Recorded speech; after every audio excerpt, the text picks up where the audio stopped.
안녕하세요. 타이거 서포트 아카데미의 타이거서입니다. 우리가 지난 시간에는 디지털 이미지가 뭔지에 대해서 간단하게 좀 알아봤어요. 오늘부터는 사진가를 위한 컬러 매니지먼트에 대한 얘기를 할 거예요. 우리가 컬러 매니지먼트를 얘기할 때 많이 어렵다, 그 다음에 잘 모르겠다, 뭐 이런 분들이 되게 많으세요. 깊이 알라고 하면 한두 끝 없이 깊이 들어가서 되게 어렵기는 해요. 근데 우리가 사진할 때, 보정할 때 필요한 정도까지만 우리가 좀 한번 알고 한번 지나갔으면 좋겠다는 생각으로 준비했습니다. 오늘은 우리가 많이 헷갈려하는 색 공간과 색역에 대해서 좀 얘기를 할 거예요. 색 공간이 어떻게 이루어지고 있고, 우리가 어떤 색 공간을 사용하고, 포토샵에서는 어떤 색 공간을 이용해서 색을 변형한다든지 컬러를 보정한다든지, 우리가 사용하는 장비는 어떤 색역을 갖고 있는지, 그 다음에 색역이 넓으면 왜 좋은지, 뭐 이런 것들에 대한 얘기를 할 겁니다. 일단 색 공간을 좀 먼저 알아보시고, 그리고 나서 색역에 대해서 공부를 한번 해보겠습니다.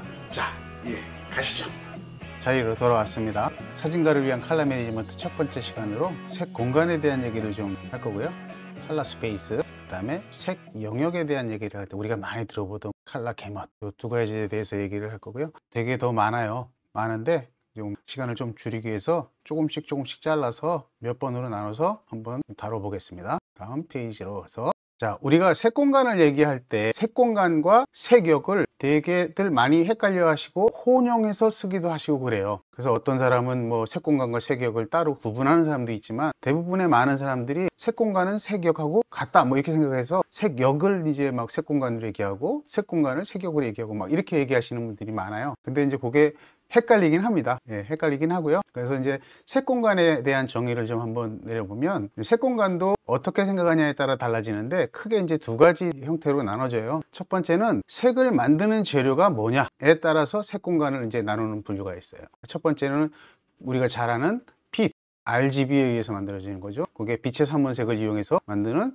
색 공간, 그래서 빛에 의해서 만들어지는 RGB 색 공간이 있고요. 그 다음에 우리가 이제 인화를 할 때, 여러분들 잘 아시다시피 인화를 할 때 쓰는 잉크에 의해서 만들어지는 색 공간이 있겠죠. 이게 CMYK 색 공간 뭐 이렇게 있을 거고요. 많은 사람들이 잘 모르는 랩이라고 하는 색 공간이 또 하나 있어요. 요거는 재료가, RGB는 빛이고 CMYK는 잉크잖아요. 근데 요거 같은 경우는 재료가 물리적인 재료가 아니라 CI라고 하는 국제조명위원회에서 만든 색 공간이에요. 철저히 수학적으로 계산해서 만든 색 공간이라고 생각하는데, 모양도 신기하게 생겼죠. 이렇게. 그래서 요 세 개를 이제 그 색을 만드는 재료가 뭐냐에 따라서 크게 세 개로 이렇게 나누고요. RGB 같은 경우는 보통 우리가 레드, 그린, 블루로 이루어졌겠죠. 그 다음에 보통 이런 이제 RGB의 용도는 어디에 쓰는 거냐면, 우리가 보통 지금 쓰고 있는 모니터 뭐 이런 디스플레이에 이제 많이 이용하게 되죠. TV나 카메라나 뭐 이런 쪽에 쓰는 게 이제 이렇게 RGB고, 그 다음에 특징은 빛이다 보니까 두 개의 색을 섞으면 섞을수록 밝아지는 가산혼합이에요. 가산혼합이라는 말은 뭐냐면, 지금 레드와 그린과 블루를 합쳤더니 가운데 세 개 다 합친 색은 흰색이 됐죠. 밝아지는 거죠. 더하면 더할수록 밝아지는 거예요. 이걸 가산혼합이라고 그래요. 그러다 보니까 이제 빛으로 만들어진 색들은 그 색 범위가 빛으로 만들었기 때문에 좀 넓어요. 그 다음에 화면 출력하는 데 적합하기 때문에 디스플레이 이런 데서 많이 쓰게 되죠. 그 다음에 이제 그 단점으로는, 자, 빛으로 해가지고 가산혼합이니까 밝아지니까 인화할 때 힘들어요. 왜 그러냐면, 잉크는 섞으면 섞을수록 염료잖아요. 잉크가 될 수도 있고 염료가 될 수도 있고, 섞으면 섞을수록 어두워지거든요. 그러다 보니까 우리가 이 색을 표현하기가 되게 어려워져요. 그래서 인화를 하게 되면 디스플레이와 용지에 인화한 색은 달라질 수밖에 없죠. 그런 이제 단점이 있습니다. 그 다음에 이제 CMYK, 이건 이제 우리 인화해서 쓰는 거죠. CMYK는 원래는 시안하고 마젠타하고 블루, 요 세 개의 그 색으로 이루어졌어요. 잘 보시면 시안, 마젠타, 옐로우 뭐 이렇게 돼 있죠. 요건 어디냐면, 여기 빛의 삼원색 RGB에서 보면 레드와 그린이 합쳐진 중간색 옐로우, 블루와 그 다음에 레드가 합쳐진 중간색 마젠타, 블루와 그린이 합쳐진 시안, 요 보색 개념이죠. 이렇게 해서 그 요 세 색을 가지고 이제 잉크를 만들어내는 거죠. 이거는 잉크이다 보니까 어떤 현상이 생기냐면, 잉크라고 그러고 염료라고 그래야 되니까 잉크라고 제가 얘기할게요. 그럼 이제 얘들은 인쇄물에 적합하죠. 인쇄물, 프린터 출판하는 데 적합하죠. 원래 염료로 가지고 만들었으니까. 대신 얘네는 섞을수록 어두워져요. 감산혼합이에요. 요거하고 반대죠. 그러다 보니까 인쇄물에는 색을 표현하기는 잘 할 수 있지만, 색을 표현하는 색 범위가 되게 좁고, 그 다음에 RGB 같은 경우는 점점 밝아지니까 화사하고 선명하고 화사한 색을 만들어낼 수 있는데, CMYK는 좀 칙칙하고 탁한 색을 만들어내요. 우리가 디스플레이에서 RGB 공간을 이용해서 색을 보정하고 그리고 인쇄를 가게 되면 색상 차이가 생기게 되는 거죠. 그런 이유로. 근데 여기서 이제 또 재미난 얘기를 하나는 요 K예요. 그럼 여기 CMY만 있고 K는 없는데 K는 뭐냐? 이 까만색을 K라고 하는데 요 K는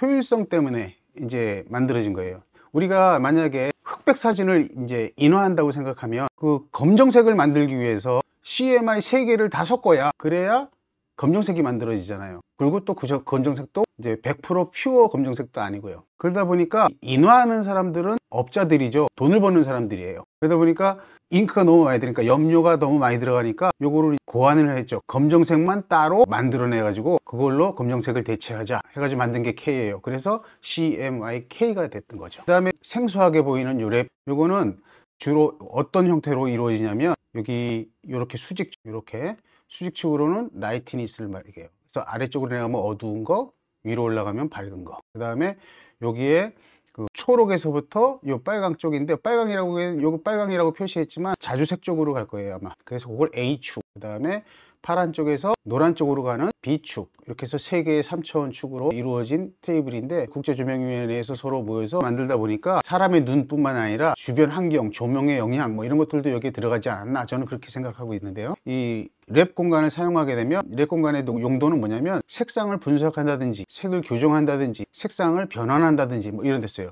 요거 딱 보시면 뭐가 생각납니까? 우리가 포토샵에서 색을 분석을 하고 교정을 하고 변환하잖아요. 그럼 포토샵에서 쓴다는 거죠. 이렇게. 그 다음에 이게 이제 사람의 인지 기반으로 만들었다 그랬잖아요. 사람의 인지 기반으로 만들다 그러고 보니까 어떤 기계가 와도 기기에 관계없이 장치에 무관하게 항상 일정한 색을 유지할 수 있다는 장점이 있습니다. RGB 같은 색 공간 같은 경우는 여기 이제 디스플레이 뭐 이런 거잖아요. 그럼 디스플레이 기기가 어떤 그 성능을 갖고 있냐에 따라서 색이 변하죠. 근데 얘는 그렇지는 않아요.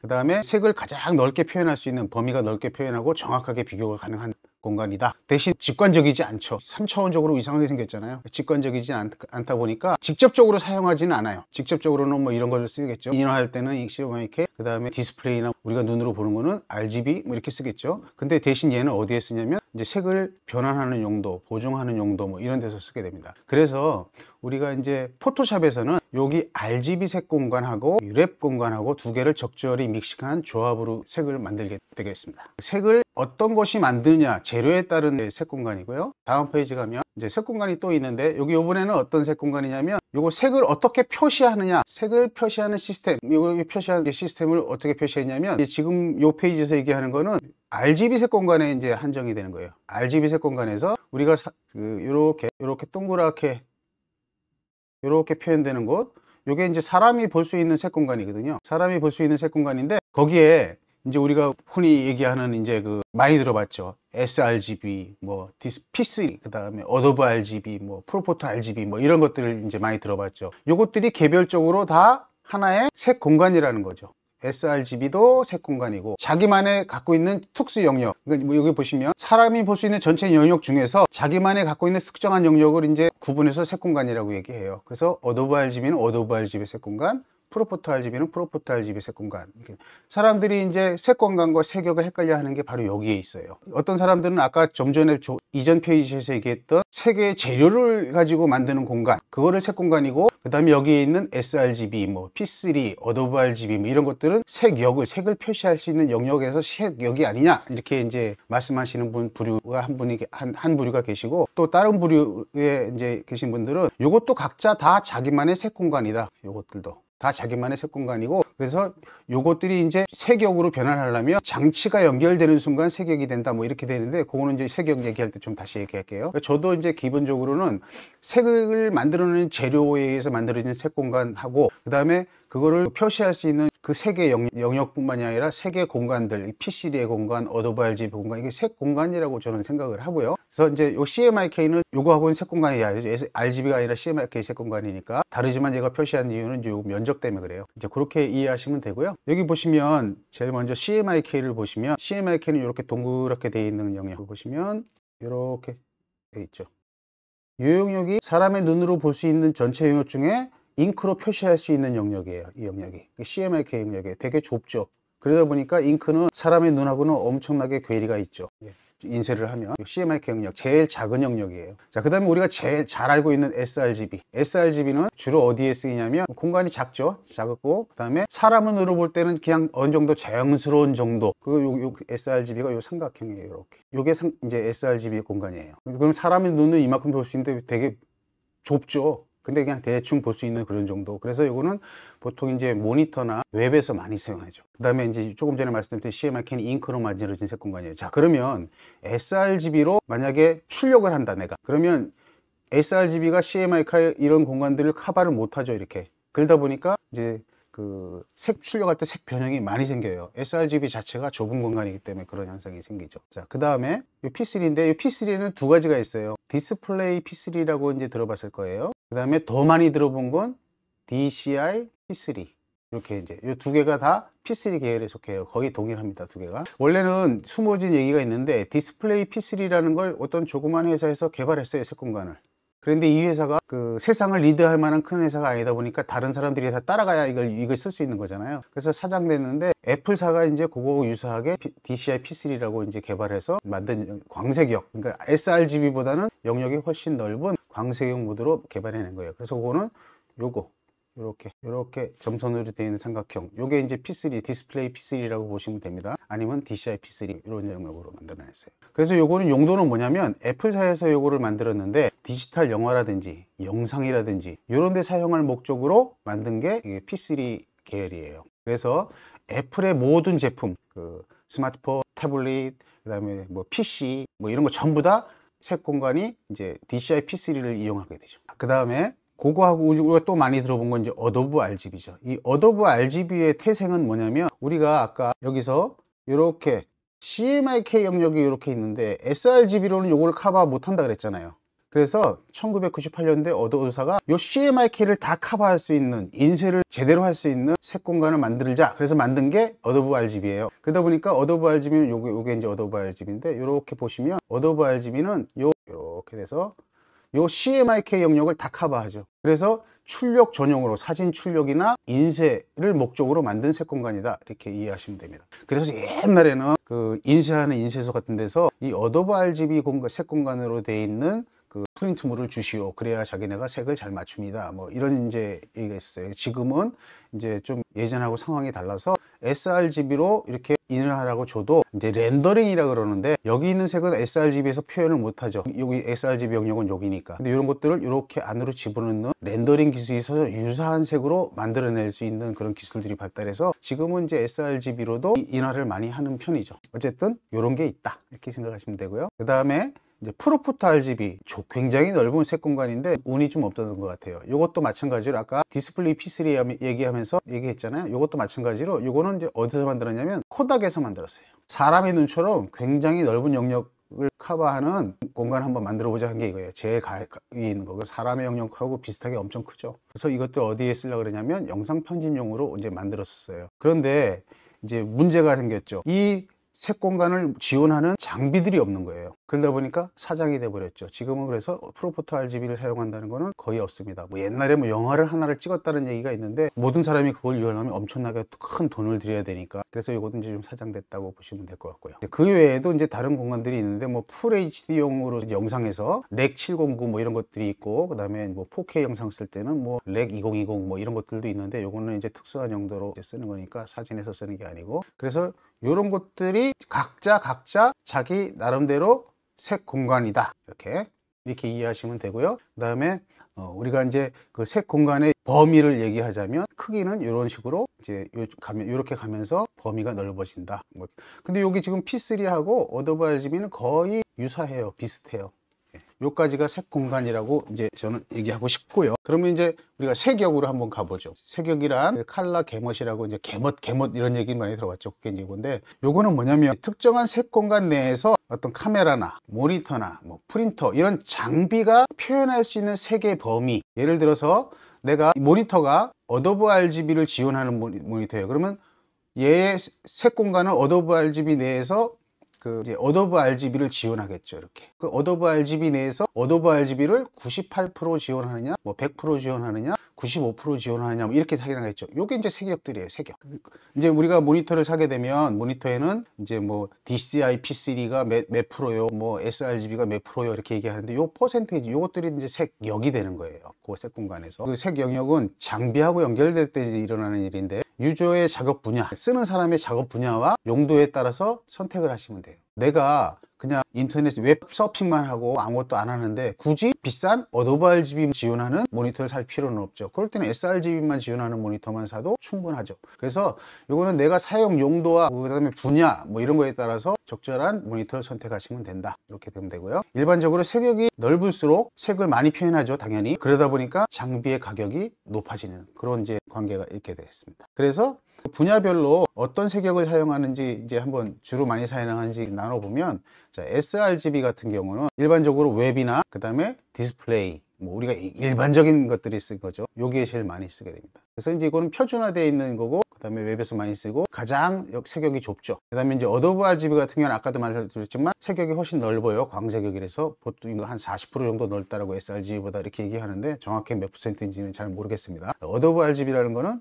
아까도 말씀드렸지만 인쇄하기 위해서 만든 거니까 고품질의 인화를 할 수 있는 그런 색역이 되겠죠. 그 다음에 sRGB보다 훨씬 넓어서 풍부한 색감을 제공할 수 있고요. 그 다음에 이제 P3 계열, DCI P3나 디스플레이 P3 이런 것들. 어도브 RGB하고 이제 색역은 비슷합니다. 비슷하고 대신 이제 DCI P3는 다 똑같다고 보시면 되고요. 애플사의 이제 모든 제품은 요 DCI P3로 제공한다. 그 다음에 이것도 마찬가지로 광색역이라서 풍부한 색감을 제공할 수 있다. 이렇게 되는 거죠. 그다음에 CMYK는 이제 요거하고 같은 공간은 아니죠. 다른 공간이죠. 요거는 인쇄용 색역이겠죠. 이제 프린터 뭐 이런 것들이 이제 CMYK 공간을 이용해서 쓸 건데, 프린터가 얼마큼 CMYK 잉크를 전체를 잘 이용해서 커버리지를 넓히냐, 이제 그런 게 이제 비싼 거는 더 많이 할 거고. 그래서 예를 들어서 포토 프린터 같은 경우는 12 컬러를 쓰는 경우도 있고요. 자, 이제 보시면 어떤 프린터는 4색 RGB 블랙 이렇게 네 가지만 쓰는 잉크를 아니면 염료를 이렇게 쓰는 것도 있지만, 어떤 거는 또 8색을 쓰는 것도 있어요. 그 다음에 그 고가로 가면 이제 앱슨이나 캐논 이제 그 포토 프린터 이제 고가의 장비들 그런 것들을 가면 앱슨은 11가지 색, 뭐 캐논은 12가지 색을 씁니다. 이게 색을 여러 가지 쓰는 이유는 훨씬 더 정교한 색을 표현하기 위한 거잖아요. 이렇게 되면 이건 이제 당연히 이렇게 거꾸로겠죠. 이렇게 되겠죠. 이거는 비슷하고. 네. 그래서 이제 색역을 표현하는 게 프린터에 따라서도 달라진다. 그래서 보통 이제 K, 블랙 이걸 이용해서 색을 표현하고 인쇄나 이런 데서 쓰이는데 색역이 좁다. 이제 그런 이제 단점이 있죠. 자, 그러면 제가 아까 여기서 포토샵에서는 RGB하고 랩 영역 공간 이거 두 개를 적절히 믹싱해서 쓴다라고 했잖아요. 그럼 어떻게 쓰는지 한번 보여드릴게요. 그 표가 바로 이 표입니다. 아까 그 팽이처럼 생겼잖아요, 랩이. 이게 좀 그거하고 비슷하게 생겼죠. 자, 이거 보시면 요게 요 축, 아래 위축. 아까 랩 공간에서 수직축, 아래 위축은 여기는 밝은 곳, 여기는 어두운 곳. 그래서 지금 여기서부터 흰색, 밝은 색부터 검정색, 어두운 데까지 가운데 축을 이루고요. 그 다음에 거기 아까 보시면 파란색하고 노란색 사이에 B축이 있고, 그 다음에 그린하고, 그 다음에 이제 퍼플인 것 같은데 조사에서는 빨간색으로 나왔는데 어쨌든 붉은 계통, 여기에 A축이 이렇게 있고요. 그 다음에 여기에 있는 이제 그 색 테이블은 레드, 그린, 블루 이렇게 해서 요게 각각 이렇게 120도씩 이제 위상을 달리 가지고 있어요. 자, 그러면 포토샵에서는 어떻게 색을 표현하냐면, 우리가 이제 아까 빛의 상문색은 RGB라는 걸 알았잖아요. 그 RGB를 이용을 해요. 그런데 여기에 또 이 RGB만 가지고는 표현이 불가능한 것들이 있어요. 밝기 어둡기를 표현할 수가 없잖아요. 내가 이제 색은 RGB가 들어가 있어요. 여기 RGB에 밝고 어둠이 들어가 있지만, 이거를 포토샵이나 이런 데서 변형을 하려면 변형할 수 있는 그 변형 툴을 제공해야 되잖아요. 변형을 할 수 있는 툴을. 그래서 이제 포토샵에서는 어떻게 쓰냐면, 이때 색의 3요소를 도입을 해요. 그러면 여기 이제 세츄레이션, 채도, 이건 색조겠죠. 그 다음에 이건 채도, 그 다음에 루미너시티, 밝기. 요거를 포토샵에서 라이트룸이나 이런 데 가면 루미너시티라고 표현되어 있고요. 포토샵으로 가면 브라이트니스로 표현되어 있어요. 두 개가 같은 말입니다. 틀린 말 아닙니다. 근데 브라이트니스를 표현하게 되면 B가 되니까 요 블루하고 쫑이 나니까 요거를 이제 B를 안 쓰려고 그러죠. 루미너시티가 이제 주로 쓰이죠. 그래서 세 개의 3요소를 이제 도입을 한 거예요. 그러면 이 도표에서 아까도 말씀드렸지만 상하로 요 축은 밝고 어둠을 얘기한다 그랬어요. 자, 그러면 요 축에 가까운 쪽에 있는 것, 센터에 가까우면 가까울수록 여기 보시면 채도가 점점 채도가 증가하죠. 이렇게 멀어지면서 채도가 증가하죠. 이렇게. 요게 휴 세츄레이션. 휴는 요 아까 제가 각도를 갖고 있다 그랬죠. 각자 다 이렇게 360도 한 바퀴 삥 돌아야 칼라 테이프로 환으로 그리면 이렇게 이 중간 색깔들 이제 제가 표시를 안 했을 뿐이고 색이 딱 변해 가겠죠. 이렇게 변해서 360도 돌아서 다시 붉은색으로 오게 되거든요. 그러면 그게 이제 대표적으로 레드는 0도, 그린은 120도, 블루는 270도 뭐 이렇게 해가지고 이제 이 사이에서 모든 색들이 만들어지죠. 그래서 레드와 그린이 합쳐지면 옐로우, 그 다음에 그린과 블루가 합쳐지면 시안, 그 다음에 블루와 레드가 합쳐지면 퍼플, 마젠타, 그 다음에 요거하고 요거 합쳐지면 중간색. 그래서 이렇게 테이블을 하나 만들게 되죠. 그래서 지금 보시면 요 각도, 노란색은 뭐 여기서부터 중간이니까 60도가 되겠죠. 요 각도 노란색, 60도면 노란색, 120도면 녹색. 그럼 보시면 요 각도마다 색조가 결정되죠. 요게 바로 이제 마치 자기 집 주소에 있는 것처럼 어떤 그 주소를 갖고 있는 거예요. 레드는 어디다, 블루는 어디다, 노랑은 어디다, 이렇게 각자 갖고 있는 거죠. 요게 휴예요, 휴.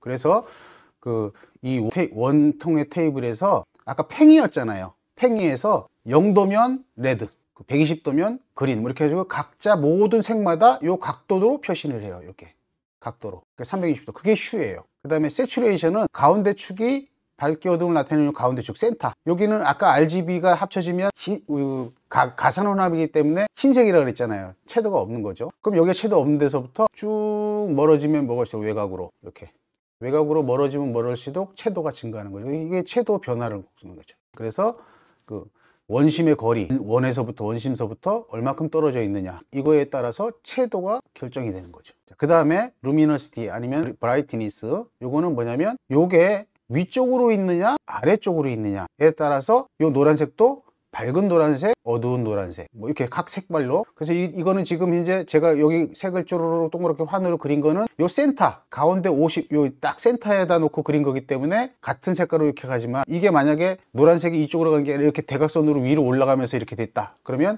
여기는 채도가 약하고 밝은 노란색이 채도가 되게 약한 상태에서 채도는 그랬다면 채도는 증가하면서 밝아지는 쪽, 뭐 이런 식으로. 아니면 이게 노란색이 이렇게 표시되면 채도가 약한데 중간 밝기에서 이렇게 내리면서 어두워지면서 채도가 강해지는 거, 뭐 이렇게 이제 표현하는 거죠. 이게 이제 그 포토샵에서 컬러를 표현하는 이제 방식입니다.